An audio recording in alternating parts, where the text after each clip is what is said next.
खिचड़ी बनाना start कर दिए। इसमें हमने 4 चम्मच घी ले लिया है। इसमें प्याज डालेंगे। अब हम इसमें प्याज डालेंगे, थोड़ी सी बस भगार के लिए चाहिए, हल्का सा सौते करेंगे। अब इसको हम सौते करेंगे। अब इसके अंदर हमने ये लिए है थोड़ी सी काली मिर्चें, एक दालचीनी है और बड़ी क्या है, बड़ी इलायची और 4 लौंग। ये सब भी हम प्याज के साथ ही डालेंगे। अब इसमें ही डालें। अब हम इसमें अपने राइस डालेंगे। राइस और दाल दोनों भिगो के रख दी थी, उसके बाद हमने अब ये डाल दिया और नमक डाल के बस अब इसको चढ़ा देंगे। इतना पानी डालेंगे कि हमारी एक ये आधी उंगली ये भीग जाए। अब इसमें नमक शामिल करेंगे। ये देखिए अब ये हो गए पानी सारा खुश्क। हम इसको दम पे रख रहे हैं।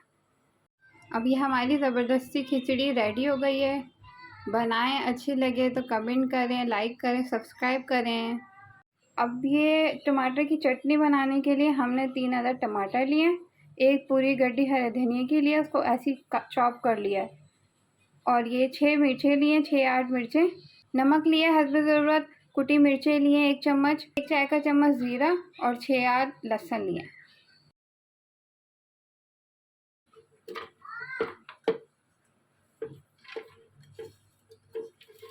अब ये सारा मसाला हम अपनी चटनी का पीस लेंगे और फिर हमारी चटनी रेडी हो जाएगी।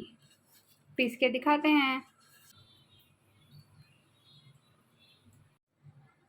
हम अपनी चटनी में लेमन डालेंगे, पूरा 1 लेमन डलेगा इसके अंदर। वैसे इमली डालते हैं लेकिन आज हम लेमन डाल रहे हैं। ये हमारी टमाटर की चटनी तैयार है। इसको खिचड़ी के साथ खा सकते हैं, मंदी के साथ ज़्यादा खाई जाती है, बाकी जिसकी जैसी मर्ज़ी उसके साथ खा सकते हैं। ये डन है।